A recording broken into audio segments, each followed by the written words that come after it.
கிறிஸ்துவின் உபதேசம் இது நம் வாழ்வின் அவசியம். கிறிஸ்துக்குள் பிரியமான தேவ பிள்ளைகளே மற்றும் நண்பர்களே, உங்கள் அனைவருக்கும் உலக இரட்சகர் இயேசுவின் நாமத்தினாலே வாழ்த்துக்களை நாங்கள் தெரிவித்துக் கொள்கின்றோம். இந்த காலை பொழுதிலே நாம் படிக்கிற சத்தியமானது, அதாவது தேவனுடைய ஆரோக்கியமான கிறிஸ்துவின் உபதேசங்களை கற்றுக்கொள்ள வேண்டும். இரண்டாவது, கற்றுக்கொண்ட அந்த சத்தியங்களை நாம் கை கொண்டு கடைபிடித்து வாழ வேண்டும். மூன்றாவது, நாம் எந்த சத்தியங்களை கற்றுக்கொண்டோமோ, எதை நாம் கை கொண்டு வாழக்கூடியவங்களா இருக்கிறோமோ, அதை பிறருக்கும் நாம கற்றுக் கொடுக்க வேண்டும். மூன்று விஷயங்களை பார்க்கணும். கிறிஸ்துவின் உபதேசங்களை கற்றுக்கொள்ளணும், கை கொள்ளணும், பிறருக்கு நாம கற்பிக்க வேண்டும். கிறிஸ்துவின் உபதேசங்களை, ஆரோக்கியமான அந்த சத்தியங்களை நாம் ஏன் கற்றுக்கொள்ள வேண்டும்? இரண்டாவது, கற்றுக்கொண்ட அந்த உபதேசங்களை கடைபிடித்து வாழ வேண்டும் என்று இரண்டாவது பகுதி. ஏன் அதை கடைபிடித்து வாழணும்? கற்றுக்கொண்டால் மட்டும் போதாதா? அப்போ கற்றுக்கொள்வதற்குமே கடைபிடிப்பதற்கு வித்தியாசம் உண்டு. சரி, கடைபிடித்து வாழக்கூடியவங்களா இருக்கிறோம். மூன்றாவதாக, பிறருக்கு நாம் ஏன் அதை கற்பிக்க வேண்டும்? ஏன் அதை நம்ம கற்றுக் கொடுக்க வேண்டும்? பிறருக்கு ஏன் நம்ம அதை அப்ப இந்த மூன்று கிரிகளை செய்வதனாலே நமக்கு தேவன் என்ன நன்மைகளை வைத்திருக்கிறார்? பிறருக்கு அது என்ன நன்மைகளை கொடுக்கும்? தேவனுடைய எதிர்பார்ப்பு என்ன? இது எல்லாமே இந்த சத்தியத்திலே இன்றைக்கு நமக்கு முன்னாக இருக்கக்கூடிய கேள்விகள். அப்போ கிறிஸ்துவின் ஆரோக்கியமான உபதேசங்களை நாம கற்றுக்கொள்ள வேண்டுகிறார். சில உபதேசங்களிலே கிறிஸ்துவின் உபதேசம் மட்டும் இருக்கிறதா அப்படின்னா, தேவனிடத்திலிருந்து வந்த உபதேசம் அவருடைய உபதேசம் மட்டும்தான். கிறிஸ்துவானவர் போதித்த அந்த உபதேசங்கள் தேவனுடைய உபதேசங்களை மட்டும்தான் போதித்தார். இதை தாண்டி மனிதர்கள் சொந்தமாக சில உபதேசங்களை போதிக்க ஆரம்பித்தார். அப்போ உபதேசங்களை கற்றுக்கொள்ள வேண்டுகிறதுக்காக எந்த உபதேசங்களை நாம் கற்றுக்கொள்ள வேண்டும்? எது நம்முடைய வாழ்க்கைக்கு ஆசீர்வாதமாக? அப்படியானால் உபதேசங்களிலே எத்தனை வகை இருக்கிறது? தேவனுடைய வார்த்தையில் ஒண்ணுதான். 2 யோவான் வசனம் 9-10. கிறிஸ்துவின் உபதேசத்திலே நிலைத்திராமல் மீறி நடக்கிற எவனும் தேவனை உடையவன் அல்ல. கிறிஸ்துவின் உபதேசத்தில் நிலைத்திருக்கிறவனோ பிதாவையும் குமாரனையும் உடையவன். ஒருவன் உங்களிடத்தில் வந்து இந்த உபதேசத்தை கொண்டு வராமல் இருந்தால் அவனை உங்கள் வீட்டிலே ஏற்றுக்கொள்ளாமலும் அவனுக்கு வாழ்த்தல் சொல்லாமலும் இருங்கள். அப்போ கிறிஸ்துவின் உபதேசம் என்ற அந்த ஒரு வார்த்தை நாம் படிக்கிறோம். கிறிஸ்துவின் உபதேசத்திலே நிலைத்திராமல் மீறி நடக்கிறவன் அப்படிங்கிறார். அப்ப கிறிஸ்துவின் உபதேசத்துல ஒரு விசுவாசி நிலைத்திருக்க வேண்டும். அந்த உபதேசத்துல நிலைத்திருக்கிறவன் யாரை உடையவன்? பிதாவையும் குமாரனையும் உடையவர்கள். பிதாவாகிய தேவன் சத்தியம் கொடுக்கிறாரு, அவர் அவருடைய குமாரனுக்கு அதை கொடுக்கிறார். அவருடைய குமாரன் அப்போஸ்தலருக்கு கொடுத்தார். அப்போஸ்தலர்கள் இயேசுவின் உபதேசங்களை ஜனங்களுக்கு போதித்தார்கள். இதை தாண்டி மற்ற உபதேசங்களும் இந்த உலகத்துல இருக்கிறது. அதனாலதான் இந்த வசனத்துல 10வதுல, ஒருவன் உங்களிடத்தில் வந்து எந்த உபதேசத்தை கொண்டு வராமல் இருந்தால், எந்த உபதேசத்தை? வசனம் 9ல கிறிஸ்துவின் உபதேசத்தை, ஆரோக்கியமான சத்தியங்களை, தேவனுடைய சத்தியங்களை. இந்த உபதேசத்தை ஒருவர் கொண்டு வராமல் வேறு உபதேசங்களோடு நம்முடைய வீட்டுக்கு வரலாம், நம்ம இடத்துல வரலாம். அதனாலதான் சொல்றாரு, இந்த கிறிஸ்துவ உபதேசத்தை ஒருவன் உங்களிடத்தில் கொண்டு வராமல் இருந்தால் அவனை உங்கள் வீட்டில் ஏற்றுக்கொள்ள வேண்டாம், அவனுக்கு வாழ்த்தல் சொல்ல வேண்டாம். பொதுவா நம்ம ஒருவரை பார்த்த உடனே வாழ்த்தல் சொல்லுகிறோம், அந்தந்த நாட்டினுடைய வழக்கத்துக்கு ஏற்றபடி இருக்குது. ஆனா இங்கே அந்த உபதேசத்தை கொண்டு வராத மனுஷனுக்கு நீங்கள் வாழ்த்துக்கள் கூட சொல்ல வேண்டாம். ஆரம்பத்தில் ஒரு கேள்வி கேட்டோம், ஏன் கிறிஸ்துவின் உபதேசத்தை கற்றுக்கொள்ளணும்? வேறு உபதேசங்களை கற்றுக்கொள்ளக்கூடாதா? அல்லது வேறு உபதேசங்கள் இருக்கிறதா? இருக்கிறது. மத்திய எழுதின சுவிசேஷம் 15ஆம் அதிகாரம் வசனம் 9 நாம் படிப்போம். மனுஷனுடைய கற்பனைகளை உபதேசங்களாய் போதித்து வீணாய் எனக்கு ஆராதனை செய்கிறார்கள் என்று ஏசாயா தீர்க்கதரிசி நன்றாய் சொல்லி இருக்கிறான் என்றார். இது ஆண்டவர் இயேசுவே சொல்லுகிறார். மக்கள் எந்த மாதிரி உபதேசங்களை போதிப்பார்கள் பாருங்க. அவர் இந்த உபதேசங்களை போதித்துக் கொண்டு வருகிறார். அவர் என்ன உபதேசங்களை போதிக்கிறாரு? தேவனிடத்துல என்ன கற்றுக்கொண்டாரோ அதை தான் பேசுறாரு. ஞானஸ்தானம் பெற்றாரு, கரையேறின வந்த உடனே தேவன் அவருக்கு சாட்சி கொடுக்கிறார் மத்திய 3ஆம் அதிகாரத்துல. அதுக்கப்புறம் சார் அந்த தேவன் சாட்சி கொடுக்கிறது என்ன? இவர் என்னுடைய நேசகுமாரன், இவரில் நான் பிரியமா இருக்கேன், இவருக்கு நீங்கள் செவி கொடுங்கள். பாருங்க, அதுக்கு முன்னாடி தேவன் தீர்க்கதரிசிகள் மூலியமாக, பிதாக்கள் மூலியமாக தேவனுடைய வார்த்தைகளை கொடுத்து வந்தார். ஆண்டவர் இயேசு அவருடைய குமாரனாக இந்த உலகத்துக்கு அனுப்பிட்டாரு. அவர்தான் அவருடைய குமாரன் என்பதை மக்களுக்கு அடையாளப்படுத்துவதற்காக இவர் என்னுடைய குமாரன், இவரில் நான் பிரியமா இருக்கேன், இவருக்கு செவி கொடுங்கள் என்று சொன்னார். அப்ப இயேசுவானவர் அடுத்தது போதிக்கிறது எல்லாமே தேவனுடைய வார்த்தையில், அவைகளுக்கு நாம் செவி கொடுக்க வேண்டும். மத்திய 4ஆம் அதிகாரத்துல அவர் உபவாசம் இருக்கிறாரு. உபவாசம் இருந்த ஒரு பாடு சோதனை வருது. சோதனை காலத்திலேயே அந்த பிசாசுக்கு தேவனுடைய வார்த்தைகள் எடுத்து பிரசங்கம் பண்றாரு.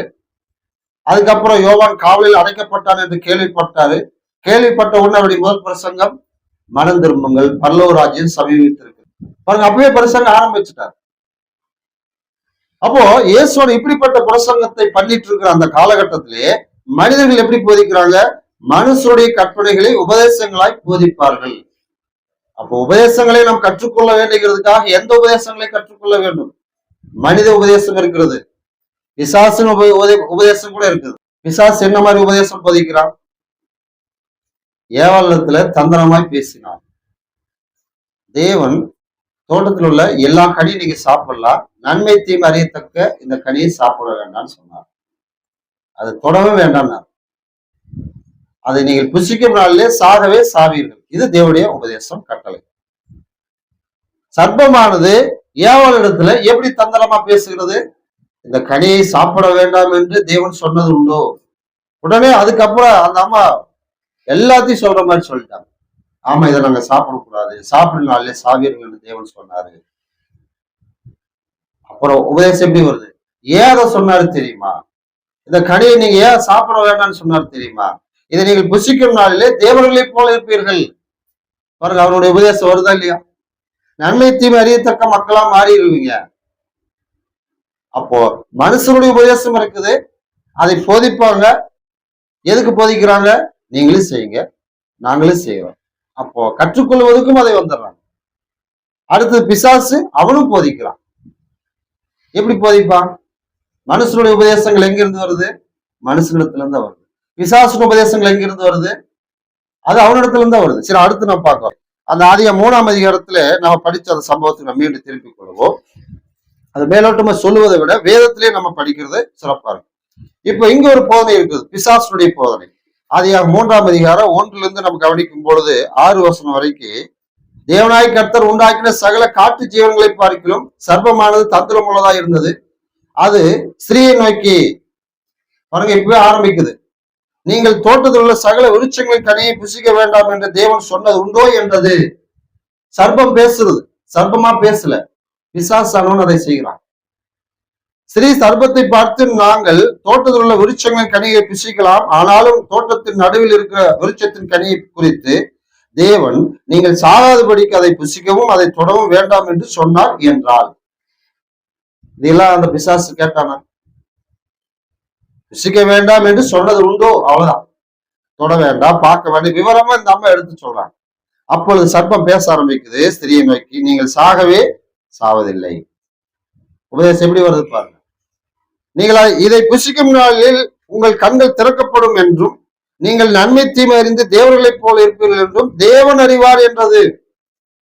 அப்போ பிசாசனுடைய உபதேசங்கள் என்னவா இருக்குது? தேவனுடைய வார்த்தைக்கு எதிராகவே இருக்கிறது. அப்ப இந்த உபதேசத்தை போதிக்கிறான். சர்ப்பத்தின் வழியில அதை போதிச்சாச்சு. ஏவாளும் கேட்டுட்டாங்க. ஏவாள் என்ன செய்தாங்க? முதல்ல கேட்டுட்டாங்க, கற்றுக்கொண்டாங்க. நம்முடைய பாடம் கற்றுக்கொள்ளணும், கை கொள்ளணும், போதிக்கணும். இப்ப ஏவாளும் கற்றுக்கொண்டாங்க. எதைய? பிசாசின் அந்த சர்ப்பத்தின் வழியில வந்த உபதேசங்களை. 2வது வசனம் 6, அப்பொழுது ஸ்திரீயானவள் அந்த விருட்ச புசிப்புக்கு நல்லதும் பார்வைக்கும் இன்பமும் புத்தியை தெளிவிக்கிறதுக்கு இச்சிக்கப்படுறதுக்கு விருட்சமா இருக்கிறது என்று கண்டு அதன் கனியை பறித்து புசித்து தன் புருஷனுக்கும் கொடுத்தால் அவனும் புசித்தான், கை கொண்டான். போதனை கேட்கிறாங்க, கை கொள்றான். அடுத்தது அவள் புருஷனுக்கும் கொடுத்தாள், அவருக்கும் போய் இதை சாப்பிடலான்னு இந்த மாதிரி ஒரு செய்தி வந்தது, நான் சாப்பிட்டேன், நீங்களும் சாப்பிடணும், அந்த மாதிரி அந்த ஏவாளுக்கும் போதித்திருக்கலாம்.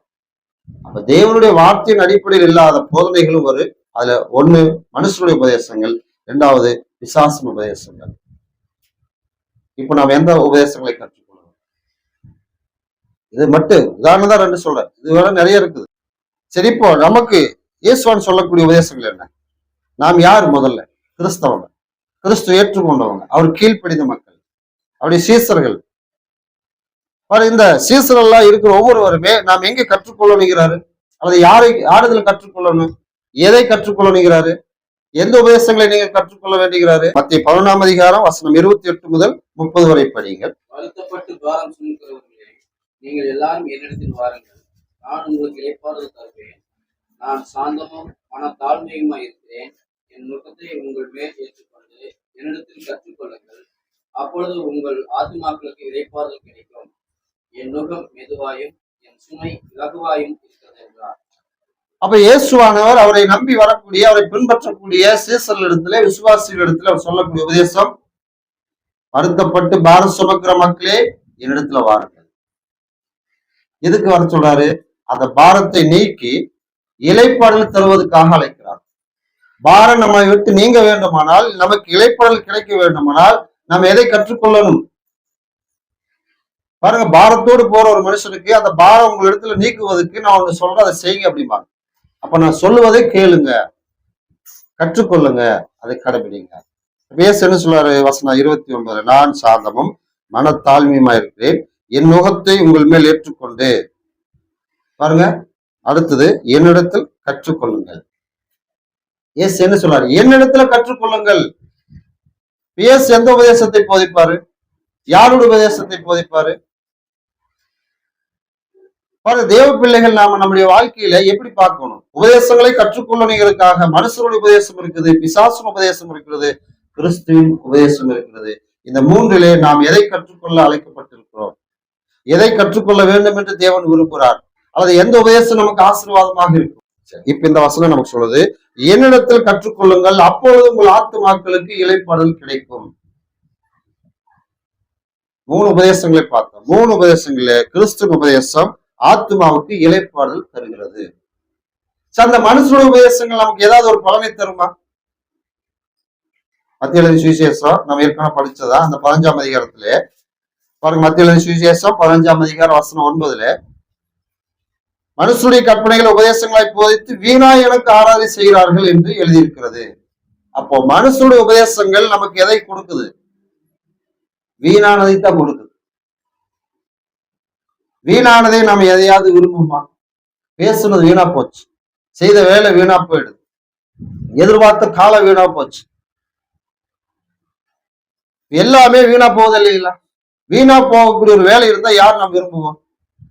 ஒரு உதாரணம் சொல்றாரு இல்லையா? ஏசு அத்திமரத்துல போய் கனியை பார்த்தாரு, கனி இல்லை, சமைச்சாரு. ஒரு தோட்டத்துல ஒரு வேலை எஜமான் வந்து கனி எதிர்பார்த்தாரு, கனி இல்லை, அந்த மரத்தை வெட்டி போடுனாரு. வேலைக்காரர் என்ன சொன்னாரு? ஐயா, எஜமானி இந்த வருஷம் இருக்கட்டு, இதை நான் சுற்றிலே கொத்தி எரு போடுறேன், கனி கொடுத்தால் சரி, இல்லாவிட்டால் வெட்டி போடலாங்கிறார். அப்போ கனி கொடுக்காத ஒரு மரமானது நிலத்தை கெடுக்குது, மனுஷனுடைய விருப்பத்தை கெடுக்குது. அப்ப வீணானதுன்னு சொல்லும் பொழுது யாருமே எதிர்பார்க்கிறது கிடையாது. இப்போ நாம் ஒரு பொருளை நம்பி ஏமாந்து போறது மனசுக்கு கஷ்டம், ஒரு மனிதனை நம்பி போவது கஷ்டம். அது எல்லாத்தையும் தாண்டி இயேசுவானவருடைய உபதேசம் அல்லாத மனசுடைய போதனையை நாம் கேட்டு கடைபிடித்து பிறருக்கு போதிக்கும் பொழுது நியாயத்திருப்பு நல்ல வீண் போகுது. எப்படி இருக்கு? ஆத்மா அந்த மாதிரி ஒரு வீணா போகுச்சுன்னா, பல்லவும் போவதுக்கு பதிலாக நரகு போகும் பொழுது, என்னை விட்டு அகன்று போங்கள் அக்கிரமி செய்யக்காரன் இயேசு நம்மளை பார்த்து சொல்றாரு. அதே மத்திய 7 தான் நான் படிக்கிறோம், பிதாவின் சித்தம்படி செய்கிறவன் பரலோக ராஜ்யத்தில் பிரவேசிப்பான். பாருங்க, அவருடைய வார்த்தை கேட்டு, அவருடைய உபதேசத்தை கேட்டு நடக்காத ஒரு போதனையானது அது வீணானது. அந்த வீணானது நம்முடைய ஆத்மாவை நரகத்துக்கு கொண்டு போகும், நம்முடைய ஆத்மாவை பாதாளத்துக்கு கொண்டு போகும், வேதனையுள்ள இடத்துக்கு கொண்டு போகும்.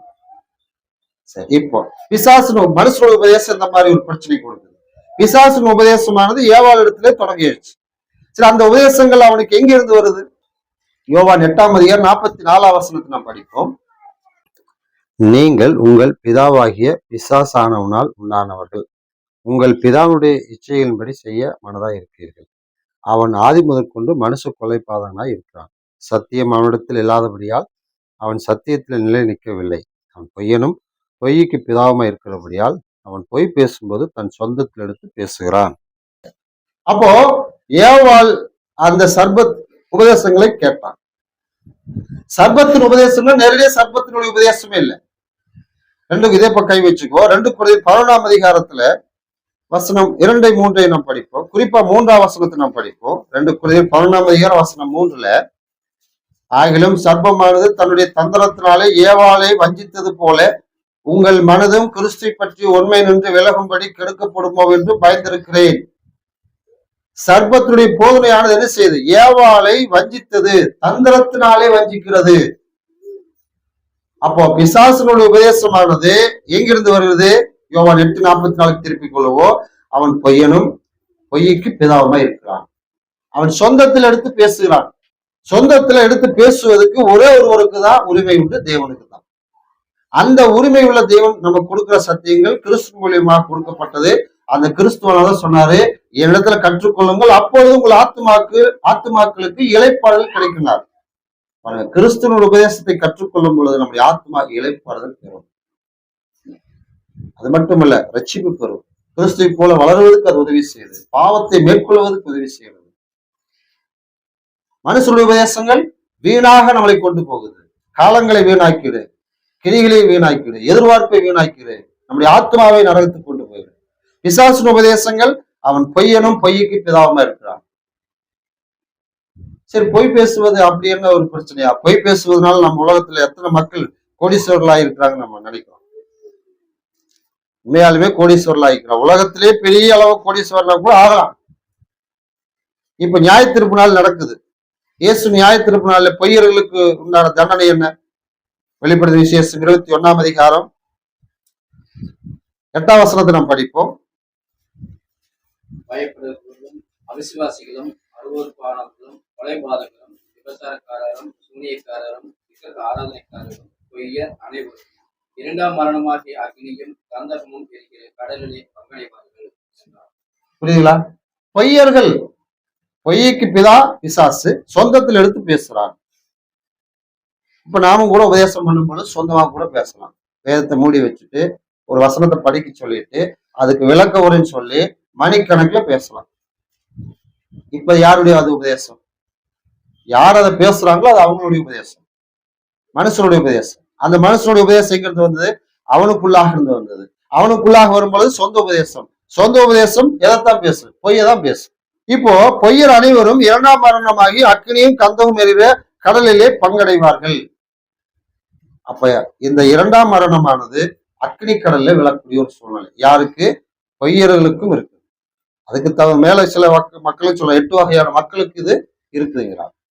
அப்போ பிசாசின் உபதேசம் நமக்கு அந்த நேரத்துல ஏவாளுக்கு எப்படி இருந்திருக்குது? நன்றாக இருந்தது. நீ படிக்க வேண்டாம்னு தேவனுடைய உபதேசம். ஏவாள் சர்ப்பமானது படிக்கலாம், புசித்தா சாவீர்கள் என்று தேவனுடைய உபதேசம். பிசாசினுடைய உபதேசம் சாகவே சாவதில்லை, தேவர்களைப் போல இருப்பீர்கள். அவனுடைய உபதேசம் தந்திரமாக இருந்தது, இனிமையா இருந்தது. கேட்டாங்க, கடைபிடித்தாங்க. ஏவாள் ஆதாமுக்கு அதை கொடுத்தாங்க. இருவருடைய நிலைமை என்னாச்சு? தோட்டத்தை விட்டு விரட்டப்பட்டாங்க. தேவனுடைய சாயலா இருந்த அந்த பரிசுத்தமான அந்த மகிமை இழந்தார்கள். அந்த பாவத்தினாலே மனுஷனுக்கு மரணம்ங்கிற அந்த சூழ்நிலை வந்தது. தேவன் அதை நிமித்தார். மண்ணிலிருந்து எடுக்கப்பட்டபடியால் நீ மண்ணுக்கே திரும்புவாய், சாபம் வருது. அப்போ மனுஷனுடைய உபதேசங்கள் நமக்கு பிரயோஜனம் இல்லை. பிசாசின் உபதேசங்கள் நமக்கு பெரிய நரகத்துக்கு கொண்டு போகுது. அந்த நரக வாழ்க்கை நமக்கு வேண்டாம்னா இப்ப நம்ம என்ன செய்யணும்? எந்த உபதேசத்தை, யாருடைய உபதேசத்தை நாம் கற்றுக்கொள்ள வேண்டும்? மத்திய அந்த 10ஆம் அதிகாரத்தை நாம் படிச்சது போல இயேசுவானவர் பாருங்க என்ன சொன்னார்? அழகா இடத்துல வாருங்கள், கற்றுக்கொள்ளுங்கள் அப்படின்னு சொன்னார். அழகாவுடைய உபதேசம் அந்த 11ஆம் அதிகாரத்துல 29ல என்னிடத்துல வந்து கற்றுக்கொள்ளுங்கள். அந்த இயேசு இடத்துல கற்றுக்கொள்ள உபதேசமானது எப்படிப்பட்டதா இருக்குது? அது யாருடையது? யோவான் எழுதின சுவிசேஷம் 12ஆம் அதிகாரம் வசனம் 48ல இருந்து 50 வரைக்கும் நாம் படிப்போம். என்னை தள்ளி என் வார்த்தைகளை ஏற்றுக்கொள்ளாதவர்களை நியாய தீர்க்கிறவர்கள் இருக்கிறது. நான் சொன்ன வசனமே அவனை கடைசி நாளில் நியாய தீர்ப்போம். நான் சுயமாய் பேசவில்லை, நான் பேச வேண்டியது என்னதென்றும் உபதேசிக்க வேண்டியது என்னதென்றும் என்னை அனுப்பின பிதாவே எனக்கு கட்டளையிட்டார். அவருடைய கட்டளை நித்திய ஜீவனாய் இருக்கிறது என்று அறிவேன். ஆகையால் நான் பேசுகிறவைகளை பிதா எனக்கு சொன்னபடியே பேசுகிறேன் என்றார். அப்போ கிறிஸ்துவானவர் தன்னிடத்துல வந்து நம்ம எல்லாரையும் கற்றுக்கொள்ளும்படி அழைத்தார். ஏன் அவரிடத்துல நம்ம கற்றுக்கொள்ள வேண்டும்? அவருடைய உபதேசங்கள் எதுவுமே சுயமாக அவர் பேசல. அவருக்கு பேச வேண்டியது, உபதேசிக்க வேண்டியது பிதா கட்டளையிட்டார். பிதாவானவர் கட்டளையிட்ட அந்த சத்தியங்களைத்தான் அப்போஸ்தலர்களுக்கும் நமக்கு சொல்லும்படி வேதத்துல பதிவு செய்யப்பட்டுள்ளது. ஏன்னா அந்த வசனங்கள் என்னத்தை கொடுக்கிறது? வசனம் 50 அது நித்திய ஜீவனாக இருக்கிறது. பாருங்க, மனுஷனுடைய போதனை வீணாகுது, பிசாசின் போதனை நரகத்துக்கு கொண்டு போகுது, கிறிஸ்துவின் போதனை நமக்கு நித்திய ஜீவனை கொடுக்கிறது. அப்ப நாம் எந்த உபதேசத்தை கற்றுக்கொள்ள வேண்டும்? கிறிஸ்துவின் உபதேசம். இன்னைக்கு கற்பனைகளை போதிக்கிறவங்க உண்டு, கதைகளை சொல்லக்கூடியவங்க உண்டு, விளக்க உரைகள் சொல்லி எத்தனையோ விளக்க உரைகளை பேசுறாங்க, புத்தகங்கள் எழுதுறாங்க. நாம எதை கற்றுக்கொள்வது? சரி, 2வது பகுதியில இப்ப கற்றுக்கொண்டதை நாம கை கொள்ள வேண்டும். சில நேரங்கள் அதிகமா கற்றுக்கொள்வதில் பிரியமா இருப்பாங்க, தெரிஞ்சுக்கணும் அப்படின்னு மக்கள் சொல்லுவாங்க. ஜெனரல் நாலேஜ் நமக்கு தேவைப்படுது. அது உங்களுக்கு ஏதாவது பிரயோஜனமா இருக்குமா? அது ஏதாவது நீங்க கடைபிடிக்க போறீங்களா? அது ஏதாவது செய்யறீங்களா? அப்படியெல்லாம் ஒண்ணு இல்லை, அப்படியே ஜஸ்ட் ஒரு நாலேஜ் அப்படிமா தெரிந்து கொள்வதில் என்ன அப்படிமா பாருங்க. அப்படியே வேத வசனங்களை கற்றுக்கொள்வதிலுமே சில மக்கள் இருந்துடுறாங்க. அப்படி இருக்கக்கூடாது. எப்படி பாருங்க, அப்படி இருந்தாங்களா? அப்படி இருக்கக்கூடிய விஷயத்துல தேவன் வந்து அது சரியா இல்லையான்னு சொல்றாரா? அப்போஸ்தலர் 17ஆம் அதிகாரத்துல 16ல இருந்து நமக்கு 31ஆம் வசனம் வரைக்கும் நீண்ட பகுதி இருக்குது. குறிப்பா 20ஆம் வசனத்தை நாம் படிப்போம். நூதனமான காரியங்களை எங்கள் காதுகள் கேட்க பண்ணுகிறாய், அவைகளின் கருத்து இன்னதென்று அறிய மனதாய் இருக்கிறோம் என்றார்கள். அப்போ பவுல் அந்த அத்தேனா பட்டணத்துல மார்ச் மேடையில கொண்டு போய் நிறுத்தப்பட்டாரு. அந்த மக்கள் எல்லாருமே பவுலை பார்த்து, நீ பேசுவது எங்களுக்கு புதிய காரியமாக இருக்கிறது. புதிய காரியங்களாலே நம்ம என்ன செய்வோம்? வேகமாக்க. பழைய காரியங்களா இருந்தா காதை வந்து மடக்கிடுவோம். புதிய காரியமா இருந்தா காதை நல்லா கொடுத்துக்க. புதுசா இருக்குது. எல்லாருக்குமே புதுசுதான். அப்போ நூதனமான காரியங்கள் எங்கள் காதுகள் கேட்கப்படுகிறாய். சரி, அப்போ அதை நாங்க இன்னும் ஒரு முறை கேட்கலாமா?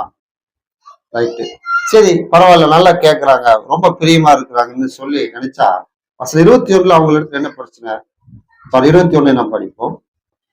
அந்த அத்தேன பட்டணத்தார் எல்லாரும் அங்கே தங்குகிற அந்நியரும் அவமான காரியங்களை சொல்லுகிறதிலும் கேட்கிறதிலும் ஒழிய வேறொன்றிலும் பொழுதுபோக்குறது இல்லை. அப்ப கற்றுக்கொள்வதில் மட்டும் நம்ம இருந்தா சரியா? அப்படின்னா இந்த வசனங்கள் கற்றுக்கொள்வதில் இந்த மக்கள் ரொம்ப விருப்பமா இருந்தாங்க, ரொம்ப வாஞ்சியா இருந்தாங்க. ஆனா 21 என்ன பிரச்சனை? அந்த மக்கள் நூதனமான காரியங்களை சொல்லுகிறதுலையுமே கேட்கிறதுலையுமே பொழுதுபோக்குக்காக கேட்கிறாங்க. சத்தியங்களை கேட்பதிலே சில நேரத்துல பொழுதுபோக்குக்காக கேட்பாங்க.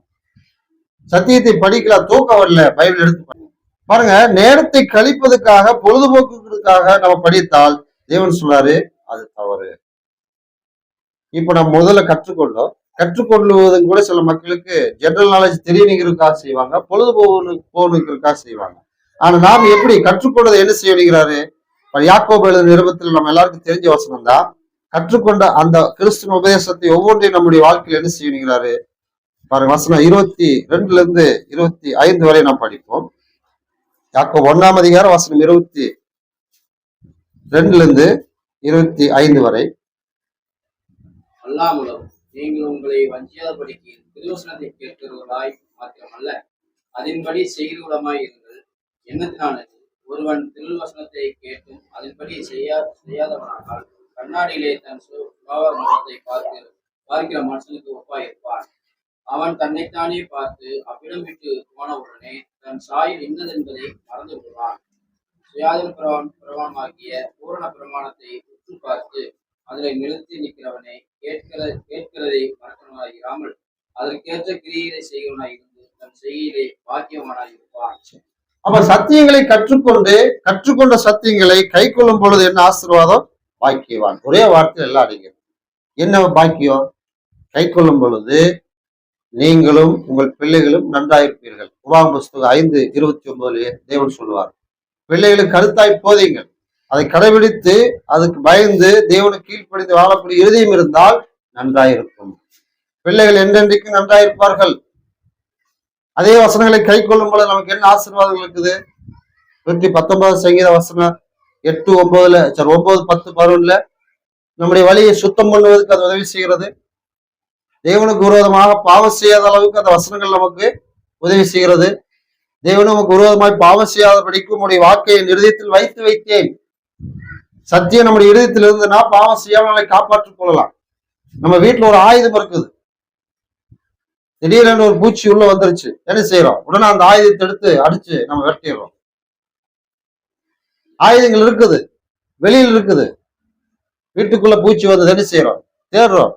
பூச்சி நம்மளை ஏதாவது ஒரு வகையில பாதிப்புக்குள்ளாக்கி போயிடுது. ஐயோ, அந்த நேரத்துல ஒரு குச்சி மட்டும் இல்லாம போயிடுச்சு, ஒரு டார்ச் லைட் இருந்ததுன்னா அதை அடிச்சு அது எங்க வருது, எந்த இடத்துக்கு வருதுன்னு பார்த்து நம்மளை பாதுகாத்துக் கொள்ளலாம். பாருங்க, ஆயுதங்கள் நம்ம கையில இருக்கிறதுக்குமே நம்ம பக்கமா இருப்பதுக்குமே நம்ம வீட்டுல இருப்பதுக்கு வித்தியாசங்கள் இருக்குது. வேத வசனங்களை கற்றுக்கிறோம், பொழுதுபோக்குக்காக கற்றுக்கிறோம், பிரயோஜனம் இல்லை. அதே வசனத்தை கற்றுக்கொள்ளணும், அந்த கண்ணாடியில் நான் என்னுடைய முகத்தை பார்த்து என்னுடைய அழுக்கை சுத்தமாக்கணும், அந்த வசனமாகிய கண்ணாடியை நான் பார்த்து என்னுடைய இருதயத்தில் இருக்கிற அழுக்கை சுத்தமாக்கணும். அப்படி இல்லைன்னா அந்த அழுக்கு என்னுடைய இருதயத்துக்குள்ள இருந்து மற்ற பிரச்சனைகள் உண்டாக்கும். மத்திய 5 படிக்கிறோமா இல்லைங்களா? 18ல இருந்து 17, 16ல இருந்து இருதயத்துல பொல்லாத சிந்தனைகள் வருது, கொலைபாதங்கள், வெறி, களியாட்டு, விபச்சாரம், வேசித்தனம், துர்சந்தை, இதெல்லாம் ஒரு மனுஷனை தீட்டுப்படுத்துது. அதே இருதயத்துல வசனங்கள் எல்லாம் இருக்குது, இது எதுவுமே இல்லை. எப்படி இருக்கு? அன்பு கூறுவோம், இரக்கமா இருப்போம், பரிசுத்தமா வாழணும், சாந்தமா இருப்போம், சகிப்போம், ஒருத்தருக்கு உதவி செய்வோம், மன்னிப்போம், உங்களுக்கு எதிராக வேலை செய்யற பரவாயில்ல, அவங்களுக்காக நம்ம ஜெபம் பண்ணுவோம். இதெல்லாம் தேவன் சொல்றார். அப்போ இருதயத்துல வசனங்கள் இருக்கும் பொழுது அது எல்லாமே நமக்கு என்ன செய்யுது பாருங்க. வசனத்தை கேட்டு அதை நீங்க விட்டுட்டு போயிட்டீங்கன்னா கண்ணாடியில உன்னுடைய முகத்தை பார்த்த சுபாவமான மனுஷனுக்கு தான். முகத்தை பார்த்து நம்முடைய அசுத்தங்களை சுத்தப்படுத்துவதற்கு அது உதவி செய்யுது.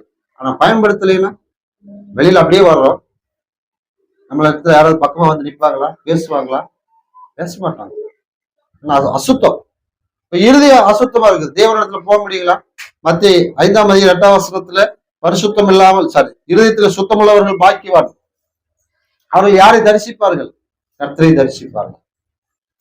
இறுதியம் சுத்தமா இருக்குது, தேவனை தரிசிக்க, தேவனை சந்திக்க வாய்ப்பு உண்டு. இறுதி அசுத்தமா இருக்குது, எப்படி சந்திக்க முடியும்? பிசாசனுடைய இறுதி அசுத்தம், மனுஷனுடைய உபதேசங்கள் அசுத்தம். இது எல்லாத்தையும் போதிக்கிறாங்க, இது எல்லாத்தையும் கை கொள்றாங்க, கேட்கிறாங்க. நியாயத்திருப்பினால அக்கிரமிச்சைக்கார என்னை விட்டு அகன்று போகின்றார். பிசாசுக்காக அவருடைய தோலுக்காக ஆயத்தம் பண்ணப்பட்ட நெத்தி அக்கினியிலே போங்கலுங்கிறார். இறுதி அசுத்தம்.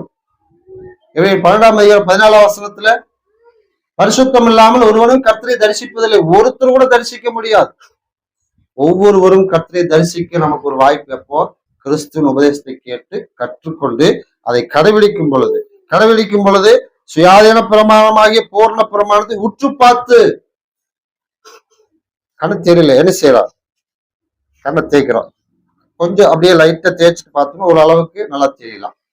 அதை செஞ்சு பார்த்து ஒன்றும் ஆகல, கண்ணாடி வைக்கிறோம், அப்ப தெரியல, என்ன செய்யறோம்? ஒரு லென்ஸ் வாங்கிட்டு வரோம், லென்ஸ் வச்சு உத்து பார்க்கிறோமா இல்லைங்களா? செய்யறோமா இல்லைங்களா? அப்போ உற்று பார்க்கும் பொழுது நல்ல உத்து பாருங்க, என்ன தெரியுதா இல்லைங்களா? நல்ல உத்து பாருங்க, அது தெரியுதா இல்லையா? அப்போ உற்று பார்க்கும் பொழுது நாம எதை பார்க்கிறோம் அப்படிங்கறத கண்டுபிடிக்க முடியும்.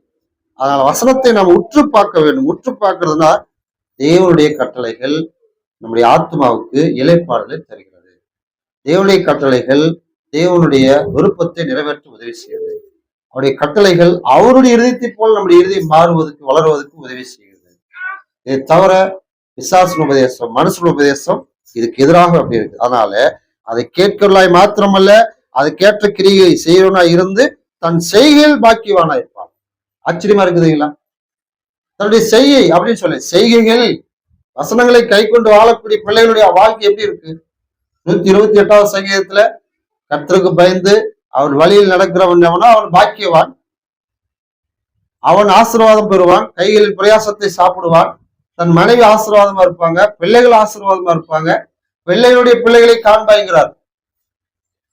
அப்ப கர்த்தருடைய கட்டளைகளை கை கொண்டு நாம் வாழக்கூடிய வாழ்க்கை நம்மோடு மட்டும் நிற்கல, நம்மளுடைய வாழ்க்கையில் எல்லா கிரிகளிலும் ஆசீர்வாதம் பெறுகிறது.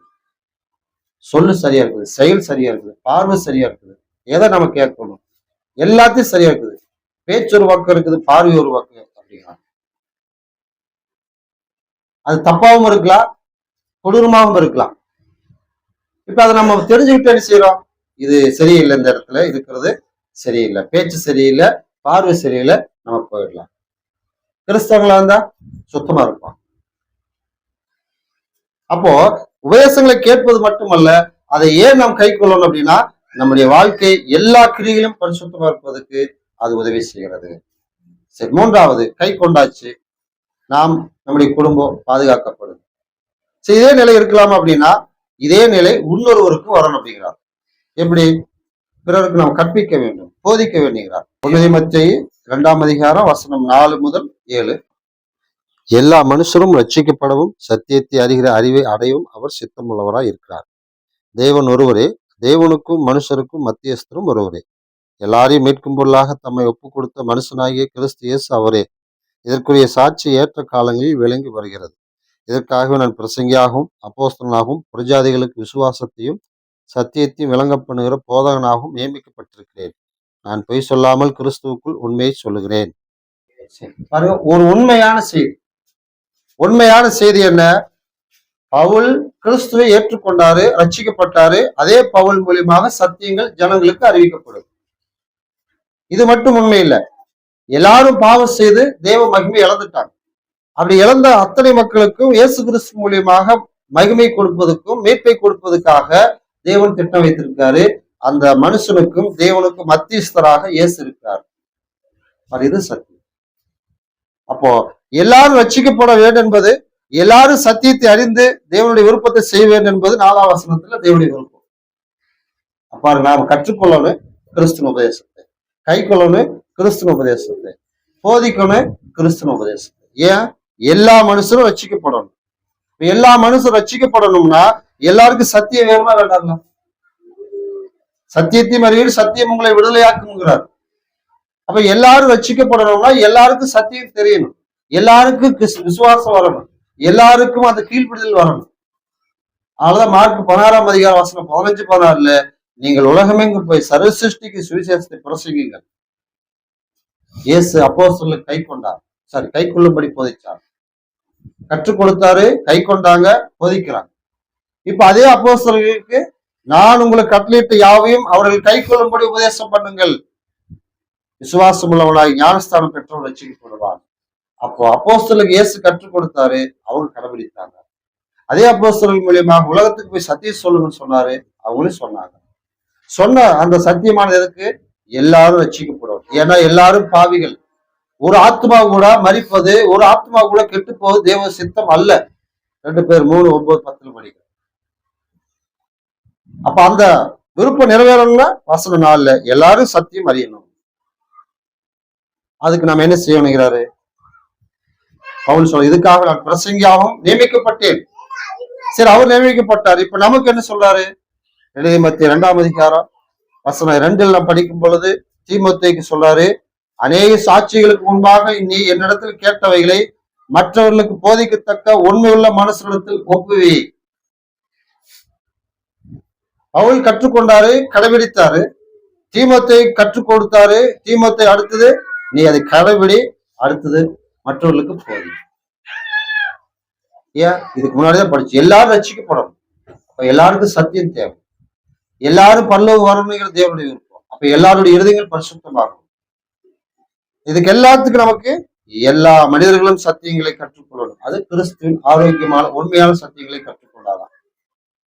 அப்போ கற்றுக்கொள்வதில் நமக்கு விருப்பம் இருக்கலாம், கடைபிடிப்பதில் விருப்பம் இருக்கலாம். ஏன்னா இரண்டுமே நமக்கு நன்மை தரும். கற்றுக்கொள்வதால் எனக்கு வேத அறிவு வருது, கற்றுக்கொள்வதனாலே நான் தேவனுக்கு கீழ்ப்படிய வாய்ப்பு இருக்குது, கை கொள்வதனாலே நான் தேவ சமாதானம் ஆசீர்வாதம் பெற வாய்ப்பு இருக்குது, போதிப்பதனால எனக்கு என்ன லாபம்னு நினைக்கலாம்.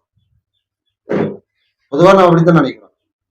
முதல் 2 விஷயங்கள் எனக்கு பலன் தருது, 3வது விஷயம் எனக்கு என்னத்தை பிரயோஜனத்தை கொடுக்குதுன்னு நினைக்கலாம். 3வது போதிப்பதனால நமக்கு பிரயோஜனம். எப்படி? ஒண்ணு அது கட்டளை, நம்ம அதை போதித்து ஆகணும். பாருங்க, வேதவசனத்துல படிக்கிறோம்.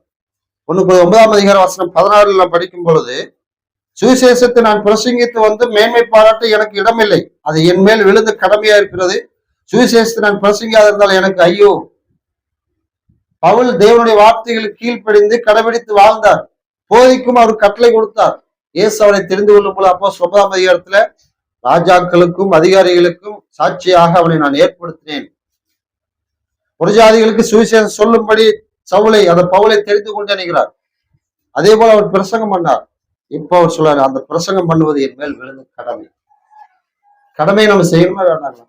இன்னைக்கு செய்ய முடியல, நாளைக்கு செய்ய முடியல, எப்பாவது ஒரு நாளைக்காவது நம்ம என்ன சொல்றோம், இன்னைக்கு இல்ல நாளைக்காவது நான் செஞ்சிடறேன். அது என்னுடைய கடமை. என்னுடைய ஜீவன் இருக்கிற வரைக்கும் நான் செய்வேன். நான் உயிரோடு இருக்கிற வரைக்கும் என்னுடைய கடமையை நான் செய்யாம விட மாட்டேன். சொல்றோமா இல்லையா? சுவிசேஷம் சொல்லுவதும் எனக்கு ஒரு கடமை. இரண்டாவது, நான் உற்சாகமாய் அப்படி செய்தால் எனக்கு பலன் உண்டு, உற்சாகம் இல்லாதமாய் செய்தாலும் உக்ரான உத்தியோகம் எனக்கு ஒப்புவிக்கப்பட்டிருக்கிறது. உற்சாகத்தோடு செஞ்ச ஆசீர்வாதம், இல்லைன்னா வசனம் சொல்லும் பாரு, சத்தியத்தை பிறருக்கு சொல்லும் பொழுது அதனால நமக்கு பலன் உண்டு. எதை விதைக்கிறோம், எதை விதைக்கிறோம் அறுப்பானா இல்லைங்களா? நல்லதை விதைச்சா நல்லதா இருப்போம், கெட்டதை விதைச்சா கெட்டதா இருப்போம். இப்ப சுவிசேஷத்தை நம்ம விதைக்கிறோம், சுவிசேஷமானது வளர்ந்து வருது. வளர்ந்து வரும் பொழுது தேவனுடைய இதயம் சந்தோஷப்படுது. இப்ப அதே நம்ம மெய்பொருள் அர்த்தத்துல ஒரு விவசாயம் நம்ம இருக்கிறோம், ஒரு விதை எடுத்து விதைக்கிறோம், நீர் பாய்ச்சுறோம், களை எடுக்கிறோம். அது என்ன செய்யுது? குறிப்பிட்ட நாள்ல அது விளைச்சல் கடையிலே தருது. முதல்ல நாம அதை அனுபவிக்க பார்க்கணும். அதுக்கப்புறம் தெரிஞ்சவங்களுக்கு கொடுக்குறோம், அதிகமா இருக்குதா என்ன எல்லாருக்கும் கொடுப்போம். பாருங்க, நம்ம விவசாயியா இருக்கும் பொழுது அந்த பலன் நமக்கு, மந்தை மேய்க்கிற மனுஷன் அதுல இருக்கிற அந்த பலனை அவர் அனுபவிப்பாரா இல்லைங்களா? அப்போ சுவிசேஷம் சொல்லுவது ஒரு வேலை, அந்த வேலைக்கான பலன் உண்டு. எவ்வளவு அதிகமா நம்ம வேலை செய்யறோம் அதுக்கான பலன் உண்டு. எவ்வளவு அதிகமா நம்ம விதை விதைக்கிறோம் அந்த விதை விதைக்கிற அளவுக்கு நமக்கு பலன் உண்டு. சிறுகு விதைக்கிறவன் சிறுக இருப்பான், பெருகு விதைக்கிறவன் பெருக இருப்பான். காணிக்கு பதில் நம்ம படிக்கிறோம். சத்தியங்களை, வசனங்களை, வேத வசனங்களை தேவன் விதை என்று சொல்றார். அந்த விதையை நாம் முன்னோர்களுடைய இருதயத்துக்குள்ளாக விதைக்கக்கூடிய ஒரு வேலை செய்யும் பொழுது பலனை பெறுவோம்.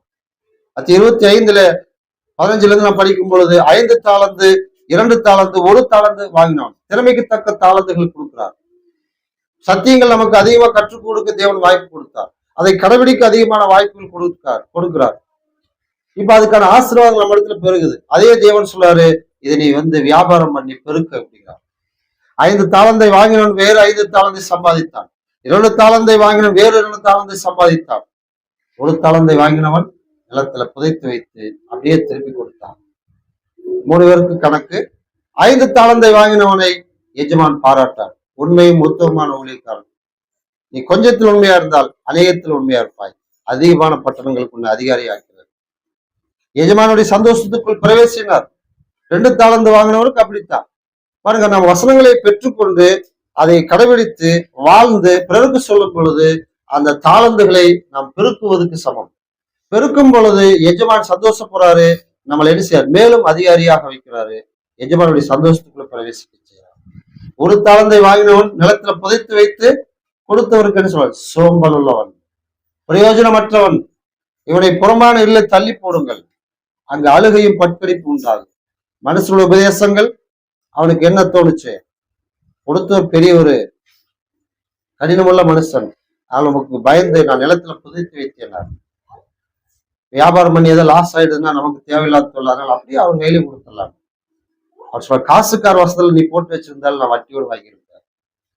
நம்ம வீட்லயாவது ஏதோ ஒரு 4 வசனங்களை தொங்க விட்டு பாருங்க. சொல்லல, 4 வசன அட்டைகளை வச்சு தொங்க விட்டு பாருங்க.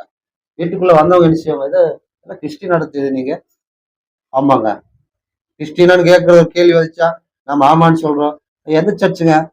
கிறிஸ்டின் சபைன்னு சொல்றோமா? அது எங்க நடக்குது? ஒரு இந்த இடத்துல நடக்குது. அங்க என்ன செய்வீங்க? ஜெபம் பண்ணுவோம், பாட்டு பாடுவோம், ஆராதனை செய்வோம். 2 வசனங்கள் சொல்லியாச்சு. நம்ம வசனங்களை எடுத்து பிரசங்கம் பண்ணக்கூடிய முழு வேலையா போகலனால நம்ம வீட்டுல சில வசனங்களை பார்த்துமே நம்ம என்ன செஞ்சுட்டோம்? காசுக்கார வசனத்துல வச்சு பாரு, அது இருக்கிற இடத்துல தொங்கிட்டு இருக்குமே. அப்போ சோம்பல் உள்ளவன், அந்த சோம்பேறி, பிரயோஜனமற்றவன் அந்த எஜமானுடைய இதயத்தை துக்கப்படுத்தினான். அதனால அவனை புறமான இல்லை தள்ளி போட்டார். அப்போ வசனங்களை சொல்லுவதிலே நமக்கு பலன் உண்டுங்கிறாரு. அந்த பலன் எவ்வளவு அதிகமா நம்ம விதைக்கிறோமோ அவ்வளவு அதிகமான பலனை நம்ம பெறுவோம். இல்ல என்னால எவ்வளவுதான் கேட்க முடியுங்க, கடைபிடித்து வாழ முடியும்னா அது ஒரு கடமை நீங்க தவறுறீங்க. கடமை தவறுன மக்களுக்கு அவமானங்கள் வரும், நஷ்டம் வரும், ஏமாற்றம் வரும். அதனால நாம் என்ன செய்ய போறோம்? பிரியமானவர்களே, இன்றைக்கு நாம் படித்த பாடம் கிறிஸ்துவின் உபதேசங்களை நாம கற்றுக்கொள்ளணும். கற்றுக்கொண்ட அந்த உபதேசங்களை கடைபிடித்து வாழணும். கடைபிடித்து வாழக்கூடிய விஷயங்கள்ல 3வது பிறருக்கு நம்ம கற்பிக்க வேண்டும். இதுல நம்ம முழு கவனம் செலுத்த வேண்டியது அவசியம். ஏன்னா உபதேசங்கள் நிறைய இருக்கு. அதுல கிறிஸ்துவின் உபதேசத்தை தான் நம்ம கற்றுக்கொள்ளும். கடைபிடித்து வாழக்கூடிய விஷயத்துல நமக்கு தகுந்த மாதிரி நம்ம கடைபிடிக்க கூடாது. நான் உங்களுக்கு கட்டளையிட்ட யாவையும் அவர்கள் கை கொள்ளும்படின்னு சொன்னார். மத்திய 28:18-20 வரை. அதே போல கை கொள்ளவே போதிக்க மாட்டேன்னா இல்ல, அது உங்க மேல விழுந்த கடமை, நீங்க செய்யணும். செய்தா உற்சாகமாய் செய்தா பலன் உண்டு, இல்லைனாலும் அது உங்களுக்கு கொடுத்த உத்தியோகம், நீங்க தான் செய்யணும். இந்த வேலையை எனக்கு பிடிக்கலைங்க, அரசாங்கத்தை சொல்றோம், சொந்த வேலையும் சொல்றோம், பிடிக்கல, வேற வழி இல்லை, கையெழுத்து போட்டு கொடுத்தாச்சு. அந்த டேட் முடிகிற வரைக்கும், அந்த டைம் முடிகிற வரைக்கும் நாங்க உட்கார்ந்து இருக்கோம். செய்யணுமா இல்லையா? விருப்பம் இல்லை இருந்தாலும் என்ன செய்யறோம்? அதே போலதாங்க ஆராதனையிலையும் கூட நம்ம சில நேரத்துல ஆராதனைக்கு வந்தாகணும், வேற வழி இல்லை, என்ன செய்யறது, உட்கார்ந்து ஆகணும். அப்படி போயிடும். அப்படியே இல்லை, உற்சாகமா செஞ்ச பலனு, இல்லைனாலும் அதுக்கான பலனை பெறுவோம். அதனால நம்ம என்ன செய்ய போறோம், எப்படி நாம கை கொள்ள போறோம், எந்த உபதேசங்களை கேட்க போறோம், கவனிப்போம், சிந்திப்போம். தெய்வ ஆசீர்வாதமும் சமாதானமும் நம்ம கிடைக்கும்படி அவருடைய கிறிஸ்துவ உபதேசங்களை கற்றுக்கொள்ளுவோம், அதை கை கொள்ளுவோம், பிறருக்கு நம்ம போதித்து பிறரும் ரட்சிக்கப்படுவதற்கு உதவியாக இருக்க தேவன் நம்மளை ஆசீர்வதிப்பாராக. உங்களுடைய கவனத்துக்கு நன்றி சொல்ல இந்த செய்தியத்தோடு முடித்துக் கொள்கிறேன்.